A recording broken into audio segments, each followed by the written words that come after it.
19.9 y uno que se conoce como GENT1, que pues por ahí incluso lo encontré en un artículo que se publicó ahí en la Universidad de Alberta, en Canadá, y hablaban de un Human Equilibrative Nucleosic Transported 1, a lo que le llamaron GENT1, en carcinoma pancreático. Y entonces decía, hacia digamos, decisiones hacia un tratamiento individualizado, porque podía dar pues, pistas muy cercanas a que por ahí viene ya una neoplasia. Y el CA19.9, aquí no sé, me faltó, CA19.9, creo que algún día lo borré sin querer, es uno de los que, pues es el que principalmente utilizamos nosotros, pero ojo, cuando existe ictericia, se eleva en forma falsamente positivo. Entonces, si tenemos un paciente con una coledocolitiasis que está ictérico y le sale el CA19.9 elevado, no forzosamente tenemos que estar asumiendo que ya se trata de un cáncer de cabeza de páncreas. Entonces, lo idóneo, incluso hay estudios a donde han llevado, ciertamente les voy a decir una cosa, es raro que a pesar, o sea, aunque las ictericias lo aumentan, no todas las ictericias lo aumentan. Y también sucede que cuando hay cáncer de páncreas más ictericia, está muy consistentemente elevado. Entonces, ciertamente, si nosotros tenemos una lesión sospechosa, miren, una de las cosas que me decía el profesor en España, cuando estaba operando un Whipple por un adenocarcinoma de cabeza de páncreas en una ocasión, se me quedó grabado porque él lo mencionó, porque no digo yo que no tenía yo profesores aquí en México tan capaces operando eso como él, ¿no? Y en mi caso, en lo personal, ahora que me toca hacerlo, ¿no? Entonces, decía, ¿saben qué? Los tumores periampulares no se llevan mucho con cálculos, o sea, que hablara de coledocolitiasis. Y se puede haber colecistolitiasis en el paciente, pero no siempre está los tumores asociándose a presencia de cálculos. O sea, dice, no se llevan mucho. Eso no quiere decir que en ocasiones pudo haber encontrado en forma conjunta un tumor periampular y un cálculo en la vía biliar. O sea, eso se puede dar, pero no lo solía ver. Entonces, 2 puntos, como para anticiparnos al diagnóstico, ya sabemos que si es de cabeza de páncreas, si es de cuerpo y cola, porque en cuerpo y cola normalmente no está ictérico el paciente. Entonces, tenemos la sospecha, tenemos imagen, hay que pedir CA19.9. Si es un tumor quístico que tiene datos de sospecha, ahí sí hay el cisto adenocarcinoma pancreático, que también eleva el CA19.9. Bueno, pues entonces, en ese caso, sí nos va a servir mucho. Pero en la cabeza con ictericia no. Decía yo que hay algunos estudios a donde han hecho canulación del esfínter de Oddi por CEPRE para que se despinte el paciente en forma preoperatoria, porque se dice que los pacientes que están menos ictéricos les va mejor que los que están mucho más ictéricos. Como quiera, la ictericia le pega un poco al páncreas, pero no porque hagan falla hepática, ¿no? Pero sí tienen tendencia hemorrágica los pacientes y demás. Ustedes saben que la ictericia intensa genera prolongación del tiempo de protromina y aunque nosotros les administramos vitamina K, yo no sé si sean estos y otros factores más que hacen que el pronóstico en los pacientes sea un poco malo, o sea, más malo en los que están siendo operados muy ictéricos que en los que ya no lo están. Entonces, pues también está la posibilidad de colangitis, de infección, de fracaso de las anastomosis a la hora de hacer la operación que ya conocemos. Entonces, acá donde les pongo síntomas, les anoto que no hay signos tempranos de riesgo, desafortunadamente. Entonces, la pérdida de peso, eso sí es algo que he observado en este tumor.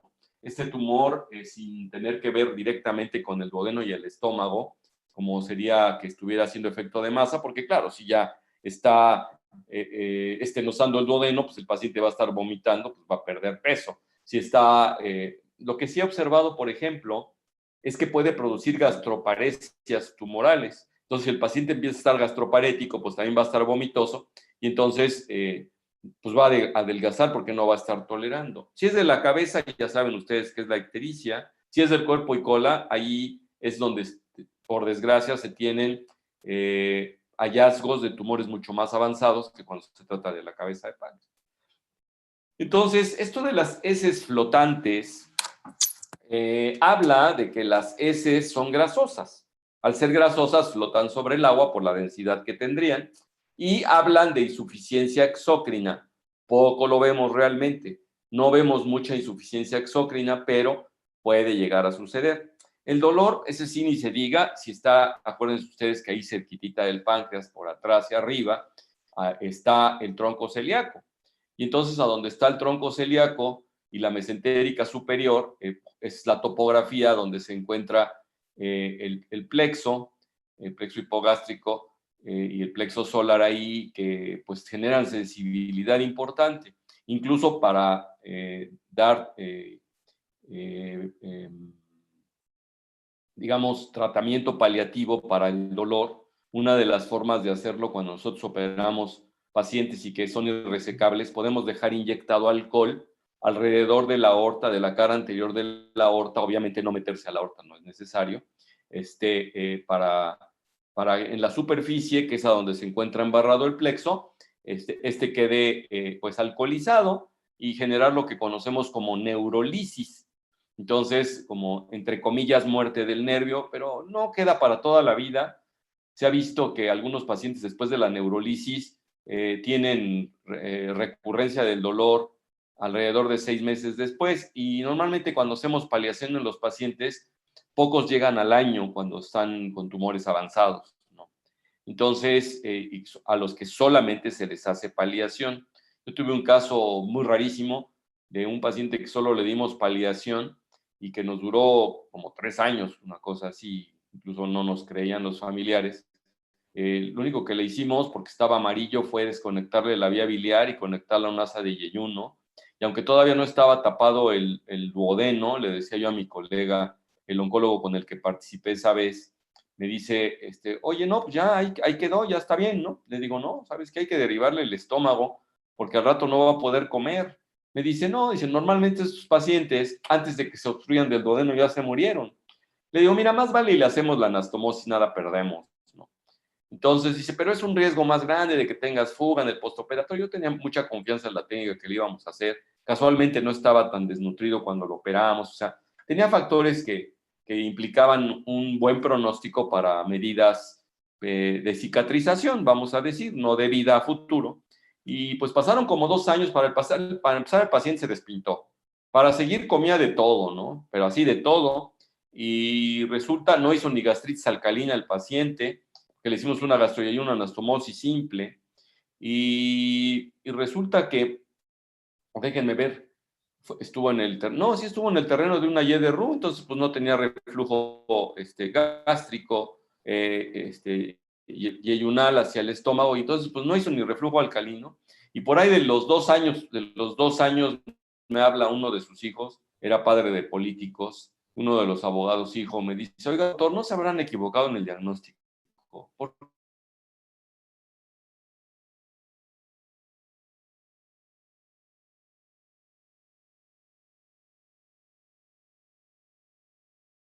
qué? Mi papá está como si nada, ya ganó peso.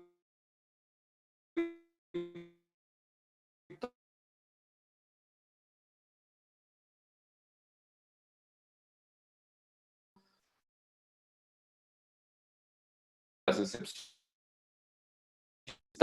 Se confirmó que se trataba de un adenocarcinoma de páncreas. Lo que predominaba en ella era el vómito, antes totalmente el píloro, el estómago, no. Ahí tenía el tuque de resecabilidad, entonces lo único que le hice fue una conexión entre el estómago y su vía biliar, se la debía haber derivado, y entre el estómago y el ayuno. No, creo que ella no estuvo ictérica. Ella tuvo el tumor un poco más centralón y no aplastó no alcanzó a aplastar la vía biliar y no estaba ictérica, ya me acuerdo. Pero sí tenía una gastroparesia cañona.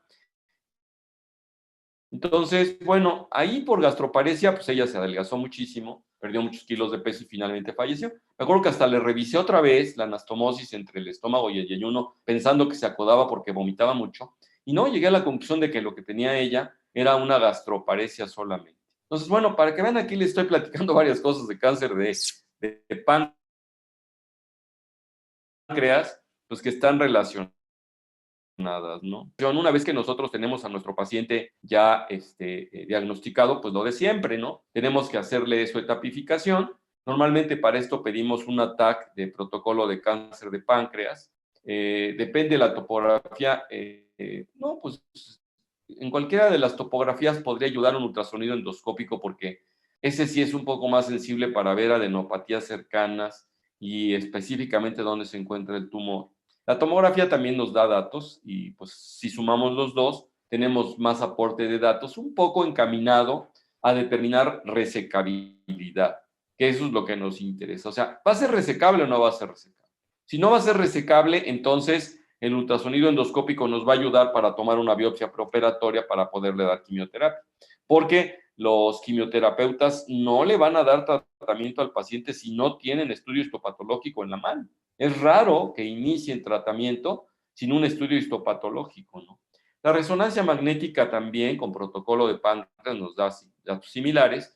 Y la CEPRE no la usamos para hacer diagnóstico en sí, sino más bien, claro, si tenemos imagen y ya se hace un cepillado a nivel del colédoco y lo infiltrado, pues saldrá positivo, pero si no, no.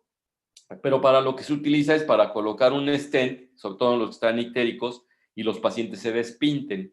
Esto de la tele de tórax, es más, hoy mismo ya lo vamos a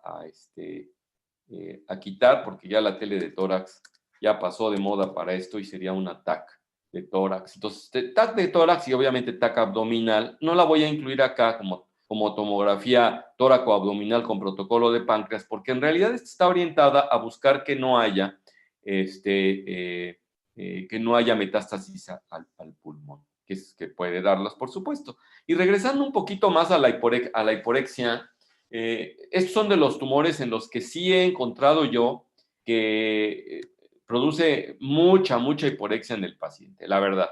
Entonces, bueno, ahí tenemos. Ahora, una vez que nosotros etapificamos al paciente, pues les va mejor cuando se pueden operar. Cuando no se pueden operar, todo es paliativo y en los pacientes pues, no les va muy bien. Ahora, lo que se pueda hacer también en cuanto al tratamiento, lo de siempre es dar terapia neoadyuvante. Entonces, esto de la tapificación nos permite saber si va a ser resecable para que nosotros podamos dejar R0, o sea, que no dejemos nada de residual cero. Están los borderline, a donde pues, se piensa que está invadiéndose la vena mesentérica superior o parte de la arteria mesentérica superior. Y entonces, si se está invadiendo, pues la posibilidad de que dejemos tumor embarrado ahí existe. Entonces, eso es lo que nos permite ver. Claro, esto al final se determina en la cirugía.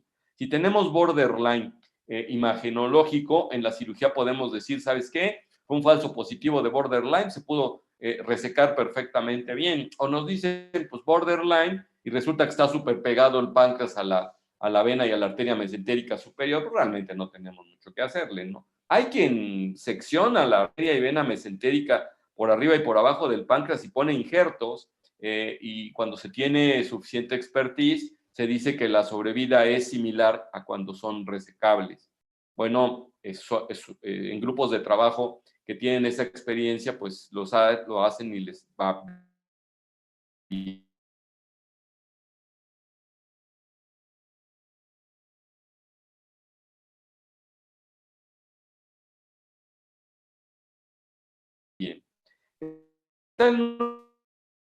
Ese cable o localmente avanzado también, y obviamente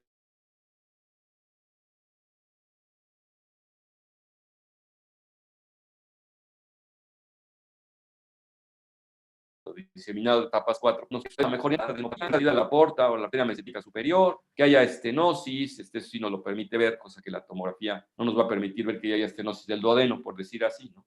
Los tumores imperiampulares se puede ver hasta dónde han invadido. Si hay masas quísticas, para diferenciar una masa pancreática quística contra una dilatación del Wirsung, una dilatación muy grande con un tumor, pues obviamente chiquito. Lo que les decía yo para tratamiento paliativo, cuando ya no es resecable, pues hacerle neurolisis celíaca o incluso serviría hasta para drenar ascitis, casi no se utiliza la verdad para eso, pero pudiera llegar a ser. Acá pueden ustedes observar una lesión, una tumoración, o también pueden observar adenomegalias cercanas, no sé si por acá.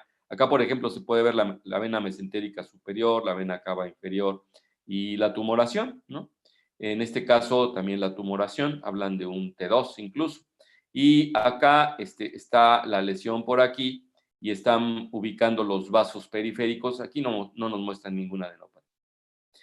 Bueno, esto la CEPRE básicamente va para una colocación de stent, que puede ser rígido si ya va a ser solamente paliativo, o puede ser flexible y estarlo intercambiando. Este es difícil de intercambiar, sí se puede intercambiar.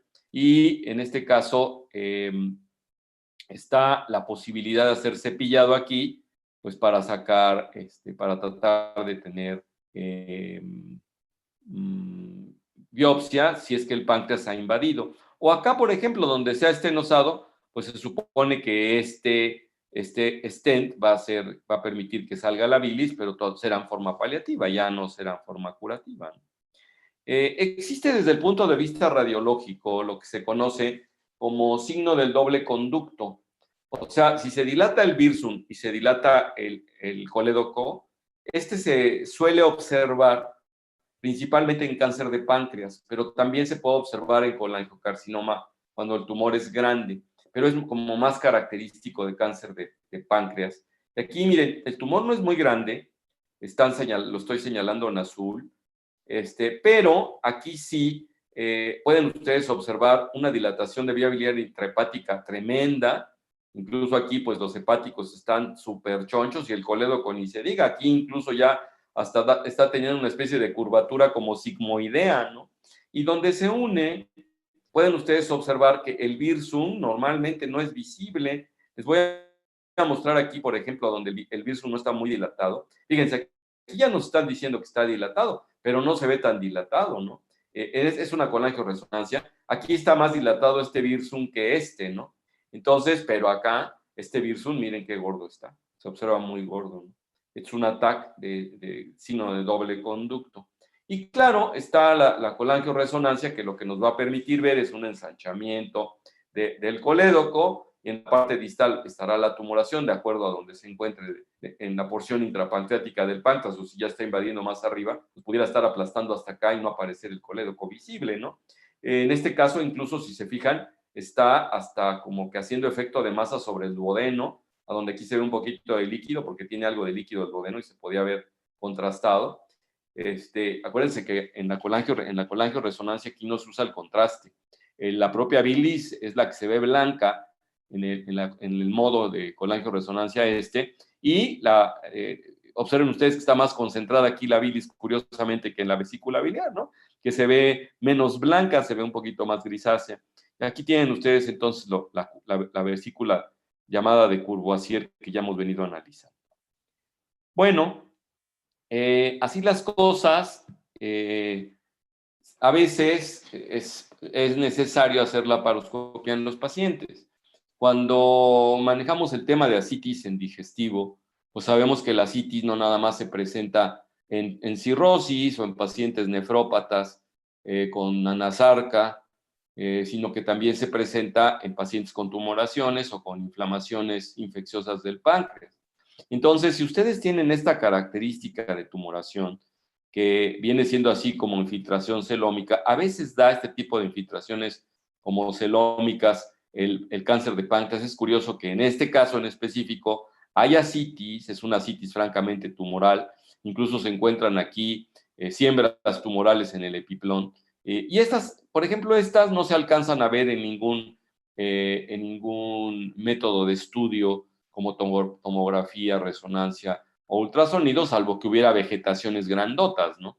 Entonces, si hubiera una vegetación grande, pues sí la va a alcanzar a ver, pero si no, no. Entonces, a veces se puede hacer también para tapificar la laparoscopía.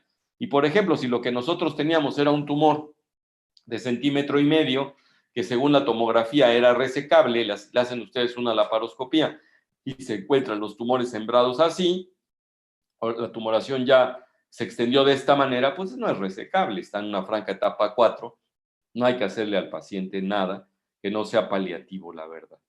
Entonces, en este caso, les decía yo que es con fines de estadiaje, y por ejemplo, hay veces que no tenemos ni siquiera, se está evidenciando la tumoración, y tenemos CA19-9 elevados, muy, muy elevados en forma aislada.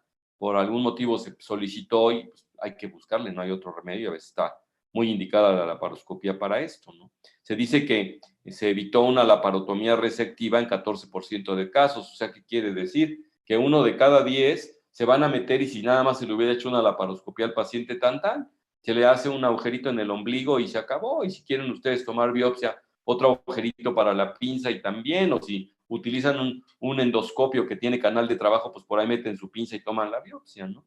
Entonces, aquí pues, les permite tener a ustedes ya la histología y pues eso es lo que tenemos. O para lesiones de cuerpo y cola también nos sirve, ¿no? Bueno, entonces la biopsia, en términos generales, no se requiere antes de la cirugía, pero sí para dar quimioterapia, eso es muy importante, ¿no? Ya lo había yo mencionado, que para la quimioterapia, si nosotros no le damos a los patólogos esto, no le van a querer dar. Incluso ahorita yo creo que lo voy a tener que magnificar para que no tengamos duda a futuro. Vamos a destacarlo y que esté en rojito. Entonces, sí, para dar quimioterapia, ¿no? Y esta que pues se pueda ver perfectamente bien. Bueno, esa no la quería yo poner. Lo que quería yo poner era aquí. Entonces, acá sí. No, ahí no. Bueno, ahora sí. Lo que pasa es que cuando la ponemos acá en blanco, dibuja todo y no es lo deseado. Ok. Bueno,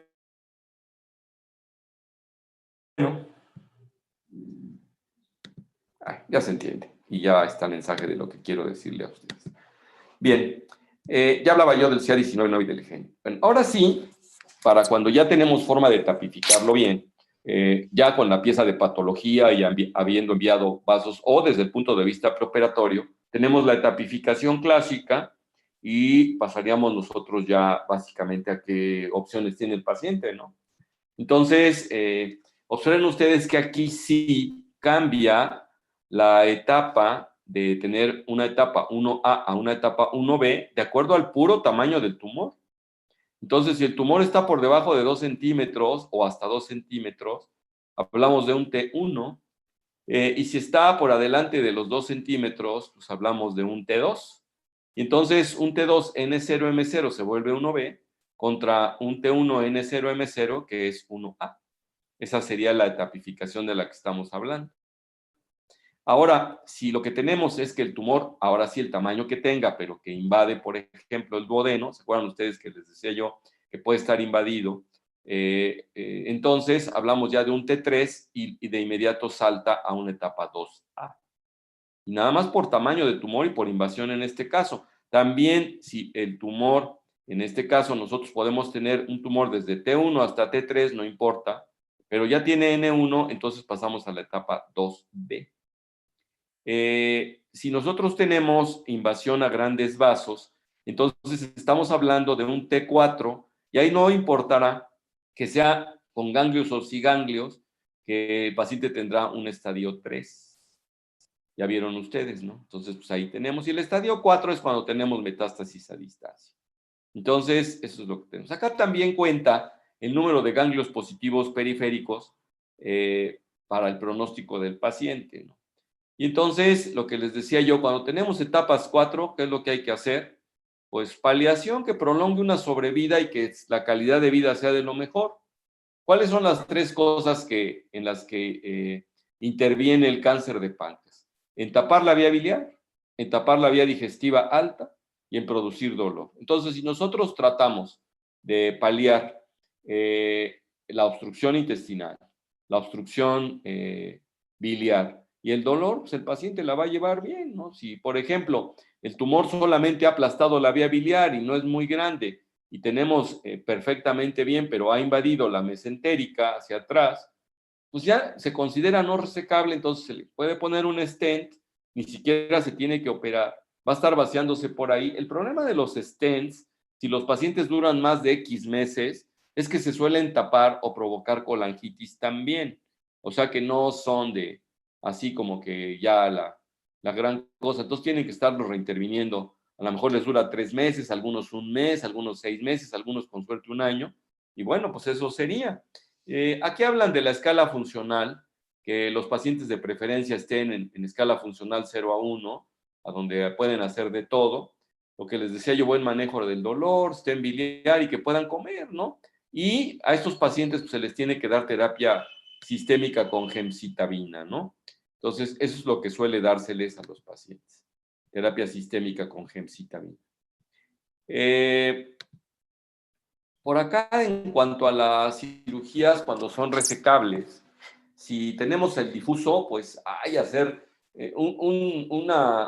digamos, tumores múltiples del páncreas, no se suelen ver tanto.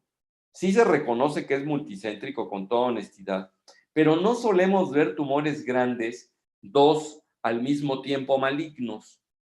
Aunque lo que se suele ver es que le quitamos al paciente y puede recurrir en la cola o en el cuerpo del mismo tumor, aunque se le haya dado buen margen. Y si sale hasta la cola, ¿qué quiere decir? Que ya había siembras neoplásicas ahí y eso habla de la multicentricidad, pero no, en realidad es un poquito más frecuente la multicentricidad en los colangiocarcinomas que en el adenocarcinoma pancreático. Híjole, hacer una pancreatectomía total, que incluye el Whipple más cuerpo y cola, los pacientes quedan con una insuficiencia pancreática total, a donde el control diabético ahí es bastante difícil, no tanto el control exócrino, porque ese le podemos dar toneladas de enzimas pancreáticas al paciente y compensar la ausencia exócrina, pero la endocrina no. Entonces ahí tenemos bastantes broncas. Cuando se trata de cabeza, y hablábamos de la cirugía Whipple, y cuando es cola y cuerpo, pues nada más una resección distal que suele incluir el vaso. Como comparte en circulación, en parte, y sobre todo cadenas linfáticas, se recomienda quitar el vaso para no dejar siembra en la zona, ¿no? ¿Van a hacer alguna preguntilla? ¿No? Bueno, a los no resecables, ¿qué les hacemos? Pues biopsia. Si no tenía biopsia. Y a los que están ictéricos, pues les derivamos la vía biliar. Y a los que están, que se les quiere obstruir el duodeno del estómago, ¿no? Ictéricos, vamos a ponerle aquí, obstrucción, vamos a ponerle aquí duodenal o gastroduodenal. Pues a estos pacientes pues se les va a hacer una derivación, o sea, la que necesiten, ¿no? Para el dolor ya dijimos la neurólisis, ahí es durante la cirugía. En el otro caso les comentaba yo que no es durante la cirugía, sino es durante la endoscopía con ultrasonido, o sea, el ultrasonido endoscópico, que puede resolver eso y pues obviamente nos ahorramos una apertura de la cavidad abdominal. Por la paroscopía no es nada fácil hacer estas derivaciones, pues, si se tiene la opción se puede hacer, incluso se puede hacer con cirugía robótica, y pues nada, que el paciente le puede ir bien también por ahí. El drenaje biliar preoperatorio, ¿cuándo se hace? Cuando el paciente tiene mucho prurito, tiene colangitis, está con la coagulopatía y no se controla fácilmente con la administración de vitamina K, que es muy raro. Y si la cirugía no se le va a hacer de inmediato, sino se va a diferir por lo que ustedes quieran, bueno, pues es conveniente drenar la vía biliar. Y en algunos pacientes, cuando se les da quimioterapia, que le llaman de inducción o neoadyuvante, entonces conviene derivarles la vía biliar. Ya les había yo mencionado en qué consistía la cirugía Whipple, eso ya no me voy a quedar mucho tiempo con ustedes. La reconstrucción, esta se puede hacer, les decía yo que está la variante de no resecar el antro, incluso aquí, por ejemplo, están anastomosando el virsum con el estómago, que también a veces se puede hacer esto. Yo les había mostrado otro tipo de reconstrucción, que curiosamente, esa se la quité acá cuando estábamos con tumores periampulares. Déjenme, una vez se la agrego porque, ¿recuerdan ahora que vimos tumores periampulares? Les había yo mostrado eso. tumores periampulares. Bueno, se la pondré posteriormente. O solo que los haya yo dejado aquí en quirúrgica de abdomen. Tumores, no los tengo aquí, ya los pondré después. Bueno, vamos a regresar con esto. Nuestra platiquita de cáncer de páncreas, acá la tenemos. Para que no pierdan la imagen. Se la regreso, ya se la regreso. Le estaba yo comentando entonces que tenemos la opción de hacer eso. Cuando los pacientes, les había yo mencionado que no se puede ya resecar y queremos hacer una cirugía paliativa, bueno, le podemos hacer una ventana ya al colédoco y subir un asa de yeyuno. Acuérdense ustedes que acá viene el yeyuno. Acá este cabo y este cabo daban continuidad al yeyuno. Ahí se corta y se hace la Y de Roux. Aquí se está pasando transmesocólica o retrocólica, pero la pueden pasar anticólica, no importa. Y de esa manera se hace la paliación de la obstrucción biliar. Claro, ahorita si me dan a escoger entre hacerle esto o meterle un stent, pues es mucho menos agresivo meterle un stent mediante endoscopía, la verdad. Entonces, pero si el paciente se está obstruyendo también de la vía oral, pues también se pueden meter stents en el duodeno, para que el paciente pueda comer. Pero si no es el caso, bueno, pues podemos utilizar esta misma asa para derivar el estómago y para derivar el asa. El estómago lo derivaríamos en esta parte de la punta, más adelante, y la vía biliar uniéndola más o menos por acá, ¿no? Entonces ya vacía por acá la comida, por acá la vía biliar, y pues el paciente tendría una buena paliación. Bien, en relación según se encuentre los tumores de páncreas, los periampulares, el de ámpula es al que le va un poquito mejor. Al de páncreas, pues no le va tan bien, y al de la vía biliar, incluso la mortalidad es mucho más rápida. O sea, a los 20 meses prácticamente ya no hay nadie, ¿no? Entonces, cuando nosotros, esos son los pacientes a los que encontramos en etapas 1 y 1B, porque desde que tenemos ya la 2 ya es un verdadero problema. Cuando ya está infiltrando el duodeno, ya no les va también a los pacientes desde la etapa 2, hablando de cáncer de páncreas, ¿no? Entonces, pues eso sería realmente hasta acá lo que se refiere a cáncer de páncreas, adenocarcinoma específicamente. Vamos ahorita a ver tumores neuroendocrinos del páncreas. ¿Hasta acá alguna pregunta, muchachos? ¿O comentario que quieran hacer? Doctor, Sí, bueno, a mí me causó un poquito de confusión. Cuando estaba explicando lo de el K199, dijo que principalmente, bueno, que era principalmente ocupado para bueno, como biomarcador, pero que en ictericia se podía elevar falsamente. Luego sí. iba a decir que era idóneo en ciertas ocasiones, pero nos contó la historia y creo que se le olvidó decirnos en qué momentos o cómo consideraremos nosotros ocuparlo, porque creo que me confundí un poco, la verdad. Bueno, hay que ocuparlo siempre. Ahí no tienes pierde.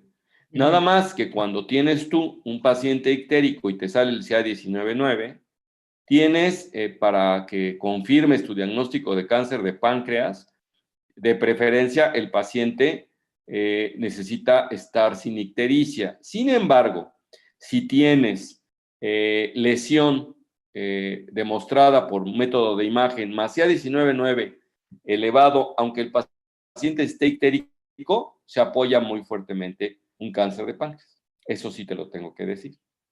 Si lo utilizaste a lo mejor con un fin que nunca lo recomiendo yo, de pesquisa, a donde lo solicitas a ver si qué, y te sale elevado, pues lo que sigue, claro, si está ictérico no es saber por qué, pero si no está ictérico y te sale elevado, ojo, ya había yo dicho que cuando está extraordinariamente elevado, incluso a los pacientes se les puede hacer hasta una laparoscopía para ver si no tiene ciémbaras tumorales. Pero luego lo que tendrías que pedir será un ultrasonido. Entonces pides el ultrasonido y el ultrasonido te dice que tiene una lesión, pues no hay pierde. Difícilmente puede estar en la cabeza de páncreas y que no haya aplastado todavía el colédoco, porque como quiera la cabeza de páncreas, pues tiene cierto margen como para no estar aplastando el colédoco con un tumor chiquito, ¿no? O de repente el tumor puede no ser muy grande y estar justo donde está el colédoco y estarlo aplastando y el paciente bien ictérico. Entonces, nada más un detalle. Vamos a suponer que tenemos, y esa es la otra parte de la historia, un paciente con coledocolitiasis, está ictérico. Resulta que el paciente tiene 80 años de edad y ha perdido peso. Y entonces ustedes piensan, y tiene datos como de colangitis, ustedes piensan que tiene un tumor en el páncreas. Y antes de tener, bueno, tienen imagen y les dicen a ustedes que lo que ven es una dilatación de la vía biliar y mucho gas que les impidió ver el páncreas. Y tiene un CA19-9 elevado. Bueno, ahí le piden ustedes CA19-9. Entonces, lo más probable, dije coledocolitiasis, por lo tanto está ictérico. Entonces, le piden el CA19-9 y le sale elevado. No has visto el cálculo en el colédoco, puesto que el ultrasonido no te lo dijo. Entonces, ¿qué es lo que sigue? Ya voy a pensar que tiene cáncer de páncreas porque el CA19-9 salió elevado. Ese es un falso positivo de elevado de CA19-9 por ictericia solamente. Entonces, ¿qué es lo que va a suceder? Bueno, le pido su colangioresonancia. Si me dice que tiene cálculos, pues puedo estar ya dejando de pensar que se trata de un cáncer de cabeza de páncreas o un periampular, porque puede ser un periampular cualquiera que por ictericia eleve el CA19-9. Entonces, resulta que el de la CEPRE, porque van a pedir a su ceprólogo que le quite el cálculo y no va a haber nada. Quita los cálculos, se despinta y el CA19-9 regresa a lo normal. No sé si esta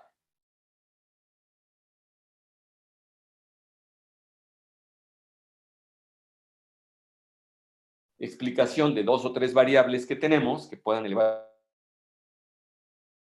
el CA19-9 en patología neoplásica y no neoplásica. Ok. Sí. ¿Alguien más? Como le estamos ganando tiempo al tiempo, hoy vamos a dejar terminado el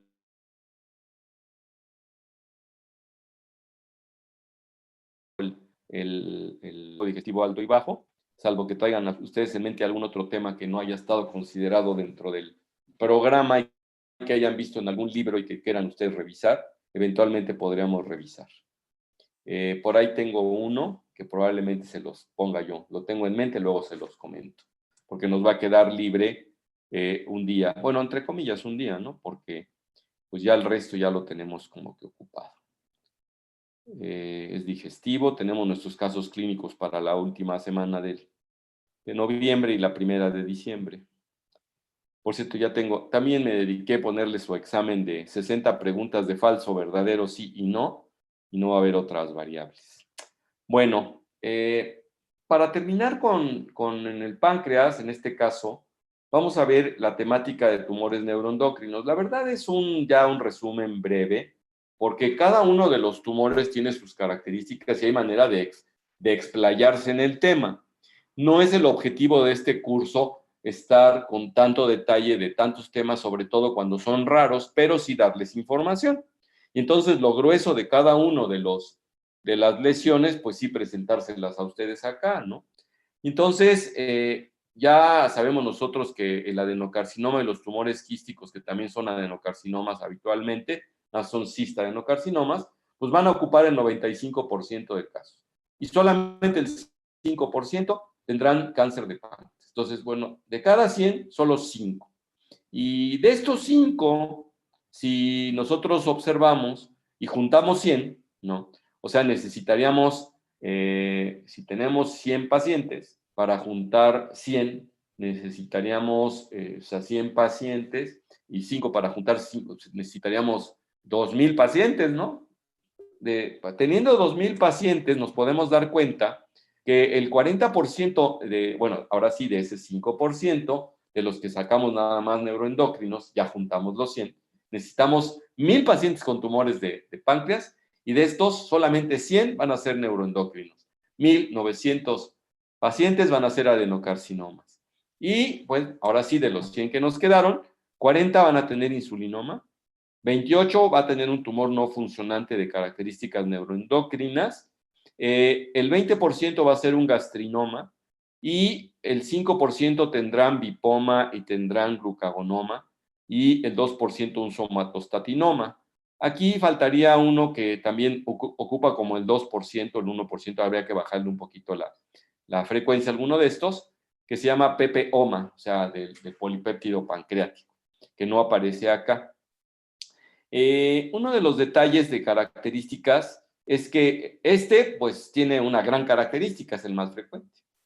Otro detalle, y todo esto lo voy a resumir en una sola tablita, que les voy a poner aquí al final.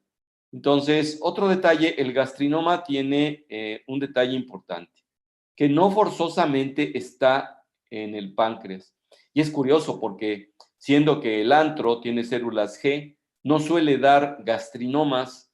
Dije no suele dar, pero suele crecer el gastrinoma porque desde el punto de vista embriológico existen células con esas características que se conocen como del sistema APUD, por cierto, que se llama triángulo del carcinoma. Y entonces el triángulo va aquí, pues desde el ángulo de Treitz prácticamente hasta la vesícula, y de la vesícula iría aquí al borde inferior externo del duodeno, y ahí se unen.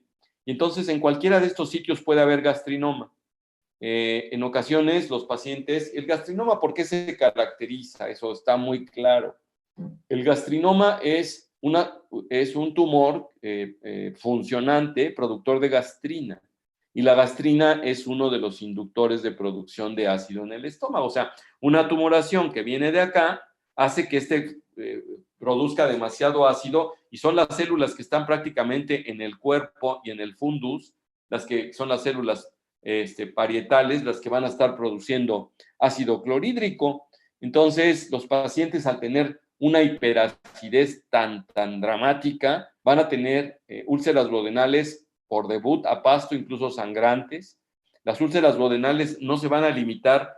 Ustedes se acordarán que les decía yo que bueno, no se acordarán porque yo no les he dado gastro a ustedes, pero bueno, los que tuvieron gastro conmigo ahora, que las prepilóricas se consideran como si fueran gástricas. Bueno, sí lo vimos acá en patología quirúrgica de estómago, claro que sí. Entonces, las prepilóricas se consideran, en cuanto a fisiopatología, parecidas a la del duodeno, que es hipersecreción gástrica. Pero el campeón de la hipersecreción gástrica es el síndrome de Zollinger-Ellison, y ese Zollinger-Ellison se caracterizará por tener úlceras prepilóricas, úlceras duodenales, incluso úlceras yeyunales y úlceras gástricas también. Y si el paciente tiene reflujo, es tan ácido lo que regresa que podría tener hasta úlceras esofágicas. Entonces, cuando vemos úlceras atípicas, hay que pensar que el paciente no tenga síndrome de Zollinger-Ellison. Y el síndrome de Zollinger-Ellison, sabedor que es producido por un gastrinoma, pues hay que buscar el gastrinoma, y de entrada hay que buscarlo en el páncreas. Si no lo encontramos en el páncreas, que es el sitio más frecuente del gastrinoma, entonces en los otros sitios. Ahí en los otros sitios, pues sí, parecería un adenoma, una adenopatía, y en realidad pues, es el tumor que está produciendo ahí. Si se alcanza a ver, pues a todo dar. Y una de las broncas que tiene el gastrinoma es que suele ser maligno, contra el insulinoma, que no es tan frecuentemente que sea maligno. Y en este cuadrito les muestro, que vendría siendo el resumen de todos los tumores estos. Son varios aspectos, muchas variables las que se manejan, pero tenemos acá los tumores diferentes que hay: insulinoma, glucagonoma, bipoma, somatostatinoma, pepeoma, gastrinoma y tumores no funcionales. Les decía yo que le apartáramos 1% aquí, ¿se acuerdan? Entonces, los más frecuentes, el más frecuente es el insulinoma. Y del insulinoma, en cuanto a malignidad, solamente el 10% de estos son malignos. Contra el gastrinoma, que hasta el 85% de gastrinomas son malignos, del 40 al 85, de acuerdo a la casuística que ustedes revisen, ¿no? Entonces, ahí tienen ustedes. Hay casuísticas que ven 40, hay casuísticas que ven 85, pero eso es impactante. Y quedan intermedios también, por frecuencia, el glucagonoma y el lipoma. Suelen ser malignos, sí, pero son mucho menos frecuentes. O sea, de esos 100 pacientes, de los 2,000 que habíamos visto, nos agarramos 100 que tienen tumores neuroendocrinos, solamente 5 de cada 2,000 que tienen tumores en el páncreas, pues tendrán un glucagonoma o un bipoma, y de esos, pues 3 o 2 tendrán maligno y 1 será benigno, en este caso, y acá la igual, ¿no? Nada más que aquí sí, de los 2,000, pues 20 pacientes tendrán un tumor, y de esos prácticamente 18 será maligno, entre 15 y 18 pacientes, ¿no? Entonces, eso es lo que tenemos. Entonces, de las características específicas, este suele ser un tumor único que habitualmente alcanza una buena dimensión. No lo anotamos acá, pero suelen ser de buenas dimensiones, 3, 4 centímetros, contra los no funcionantes, que por no ser funcionantes no se detectan y alcanzan a crecer mucho. Este fue el tipo de tumor que creemos nosotros porque no está publicado, bueno, seguramente, claro que lo saben los que lo hicieron, pero en la publicación de Isaacson, a donde directamente habla Steve Jobs de su tumor y demás, y sus médicos también, que los entrevistan, no mencionan, o bueno, cuando menos las declaraciones de su esposa de lo que le dijeron sus médicos, no mencionan qué tipo de tumor fue, sí mencionan que fue un tumor de páncreas, sí mencionan algunos otros aspectos, y sobre todo el aspecto que fue lento, que no lo mató pronto, porque pues duró más de 5 años vivo ya diagnosticado e incluso sin tratamiento.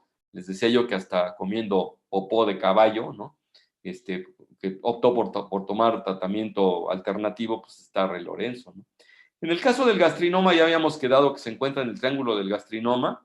Los tumores no funcionales son muy de cabeza de páncreas, no muy, por 60% y cargadito hacia la cabeza de páncreas, y casualmente Steve Jobs lo tenía en la cabeza de páncreas.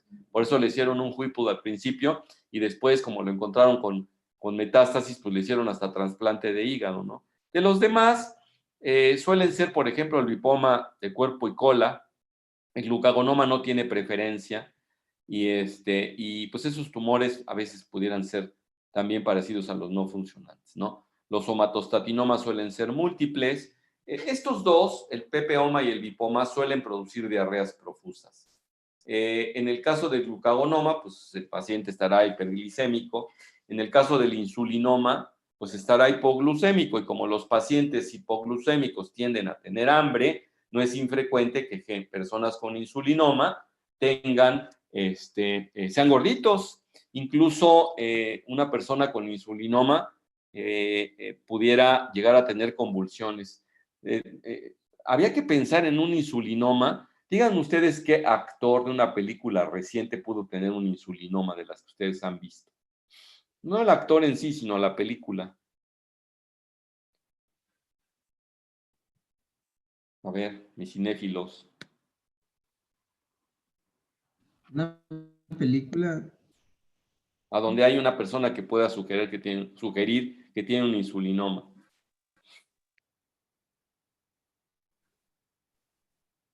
¿A poco no han visto la película de un policía en la plaza comercial? No, doctor.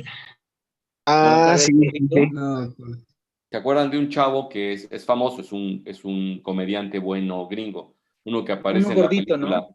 la película de Hitch, o que aparece de profesor que se agarra a guamazos, que hace ¿Es Jack kickboxing. Black? Bueno, pues no, No, no es Jack no, Black. también es no bueno, es otro.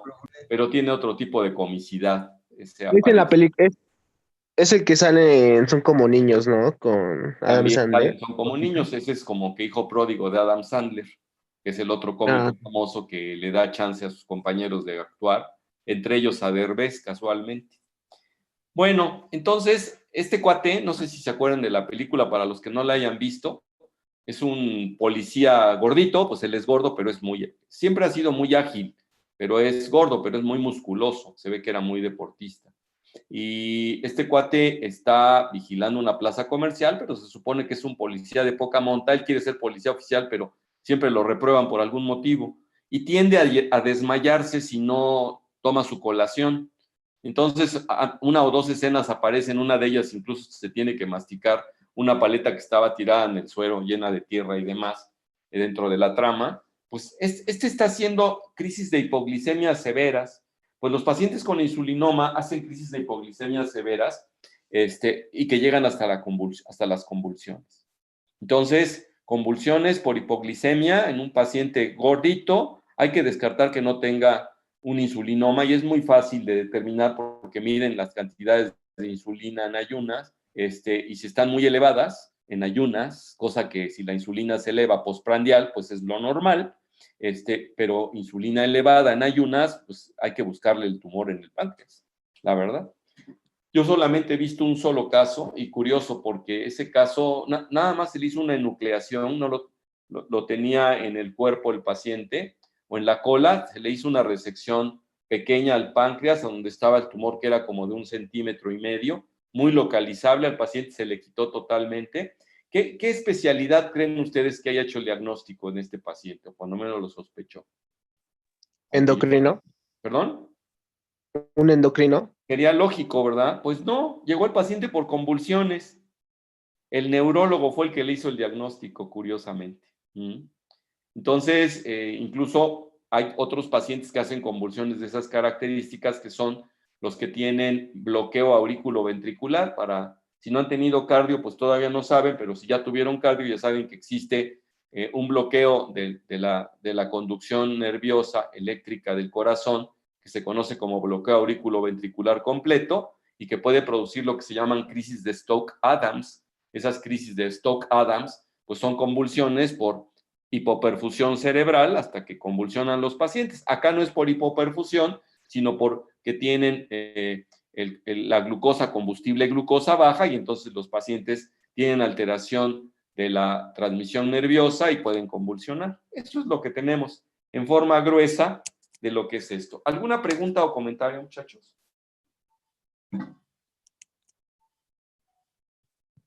Nada más quería yo mostrarles acá que los tumores neuroendocrinos tienen muchísimo mejor pronóstico que los tumores exócrinos, o sea, alias el adenocarcinoma. La sobrevida global es al año prácticamente, y ya no se los terminé de decir, pero eso de la hiporexia, los pacientes que tienen adenocarcinoma, yo pienso que es uno de los tumores más productores de factor de necrosis tumoral. No he leído un artículo que diga medición de factor de necrosis tumoral en diferentes tumores. Yo creo que lo ha de haber, pero cuando menos yo, desde el punto de vista de mi teoría, vamos a decir, de mi indicio, pienso que pueda ser eso, porque los pacientes están muy hiporéxicos. Y otro de los datos que observamos mucho en cáncer de páncreas en especial son otras dos características típicas en adenocarcinoma que no les mencioné, que sería la depresión, pacientes con depresión, que no eran deprimidos, y también las tromboflebitis migratorias, que luego se conoce esto como, creo que como síndrome de Schwartz, ¿no? Pero bueno, no me acuerdo del nombre del síndrome con exactitud, pero sí son tromboflebitis migratorias. De suyo, todos los pacientes con cáncer suelen estar medio hipercoagulables, pero en específico el de cáncer de páncreas, si empezamos a ver una o dos tromboflebitis por ahí, pues piénsense cáncer de páncreas, ¿no? Y a ver si se hace diagnóstico temprano, que siempre pues es lo deseable, ¿no? Entonces eso es lo que tenemos.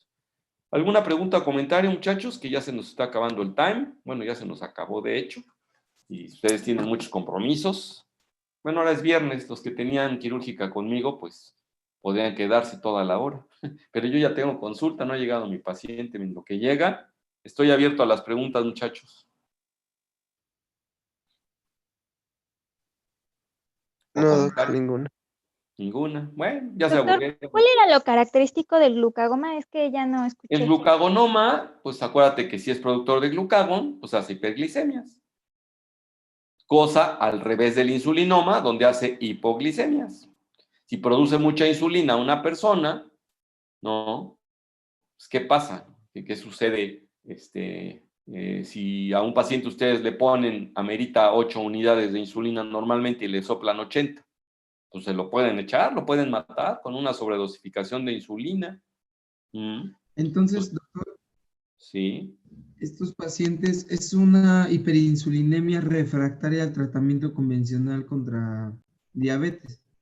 Lo que pasa es que el diabético, lo que tú pretendes es que meta la glucosa y se metabolice, ¿no? Y los que tienen insulinoma, ¿o te refieres tú al glucagonoma? No, perdón, glucagonoma. Que tiene Ajá, una, el glucagonoma, efectivamente, los pacientes empiezan a ser muy refractarios al tratamiento, incluso a base de insulina, y entonces hay que meterse a determinar si se puede determinar glucagón. Es poco frecuente que se pida, pero pues si se pide y les dan y están elevadas las cifras, pues búsquese la tumoración, ¿no? Entonces hay que buscar el tumor en el páncreas. Se encuentra, pues ya la hicimos, ¿no? Le quitan el glucagonoma y el paciente se cura. Son muy raros, ya lo vimos, ¿no? Que ocupan, pues, 2%, ¿no? De los 2,000 y de esos 100 que agarramos de los 2,000, de 2,000 van a tener probablemente un glucagonoma, ¿no? Que es como sería, ¿no? Sin embargo, pues 95 de 100 van a ser adenocarcinomas, ¿no? Pero para que encontremos un tumor funcional, pues necesitamos, porque son el 5%, pues ya sabes que de 100, 5 van a ser neuroendocrinos, pero para tener uno de cada uno, pues necesitas llevarlo hasta 2,000 al paciente para que tengas ahí tus 2 o 3 de insulinoma, tus 1 o 2 de gastrinoma y casi ninguno de los demás, ¿no? Entonces, bien Doctor, poquitos. ¿y Venga. para buscarlo tendríamos que hacer una tomografía? Sí, o sea, siempre empiezas por el ultrasonido y si lo alcanza a ver porque tiene tamaño, si no lo ve, entonces te vas a la tomografía que tiene que ser simple y contrastada, porque algunos de estos tumores pudieran ser menos captantes de contraste y entonces poderla ver ahí, o también una resonancia. La resonancia te da muy buen contraste ahí y puedes verlo. No como en el hígado, por supuesto, pero te funciona bastante bien. ¿Alguna otra? Gracias, doctor. Bueno, pues nos vemos entonces el próximo miércoles, ¿no? Lunes y martes estaré nutriéndome de los conocimientos más nuevos que haya en nuestro ambiente internacional, en la Semana Internacional de Gastroenterología, que pues ahora tocaba en Mérida, pero pues se quedó en mi casa, porque ahora es en línea. Nos vemos, jóvenes. Ah, por cierto, antes de Gracias, que se me doctor. olvide, un favor. La pregunta número 60 que les voy a hacer, si le pueden ustedes contestar ninguna, o sea, ninguna sugerencia, porque la pregunta número 60 es sugerencias para mejorar el curso. Si ustedes baste con que pongan ninguna sugerencia o con eso ya la doy por buena, pero si no ponen ninguna respuesta, -1, y una vez se los digo, -1. Y si quieren, pueden, yo normalmente no soy prejuicioso, porque puede ser que el curso tenga varias cosas que corregir y ustedes consideren que tenga que hacerse. Claro, es la salvedad de que lo estamos haciendo en línea, pero ya tienen forma un poquito de comparar los que tuvieron o incluso ahorita mismo de mis colegas y mío mismo y lo que ustedes quisieran o se han visto otros que estén mejor, pues sugiéranlo para que lo pueda yo hacer y adaptarlo a lo mejor Doctor. que haya o que ustedes hayan visto cuando menos y pueden hacerlo anticipadamente y mandármelo por escrito, sea una foto, un WhatsApp, o sea en Words vía mail, como quieran ustedes, y se los voy a agradecer. Para bien o para mal, contesten lo que contesten, simplemente vale un punto bueno, que es su pregunta 60. Y no va a entrar en mi ánimo para mi criterio y que les ponga yo 0 porque me mentaron la mamá ahí en la sugerencia, no. Eso no influye en mí, no se preocupen. Bueno, jóvenes, Doctor, nos vemos. ¿se refiere al examen parcial del día 30? El último parcial, ahí la pregunta número 60, y una vez me adelanto a decirles, la pregunta número 60 es sugerencias para mejorar el curso. Ese es el punto. Y si ustedes ponen ninguna, ya se las doy por buena. No me la contestan, no hay noticia de la 60, ¿ok? Claro, no puede ser ABCDE, esa tiene que ser en texto. Y lo que ustedes quieran, lo que ustedes consideren que permita que mejore el curso. Eso es lo importante. Porque el curso hasta donde lo he traído ahora tiene mucha influencia de comentarios de ustedes, ¿no? Claro, no falta el personal sesgado que tiene trabajo y vaya, cosas así que realmente son sumamente personalizadas que no tienen que ver con el universo de los alumnos, ¿no? Pero de todas maneras lo respeto, ¿no? Eso es lo importante. A sus exámenes no les entiendo nada. Una chava que salía bien mal en los exámenes, los redacta usted pésimo. Pues era la única que opinaba eso, ¿no? Entonces digo yo, pues realmente tendría yo que redactarla para ella, pensé dentro de mí, con la respuesta integrada, ¿no? Nos vemos. Hasta luego. Adiós, doctor.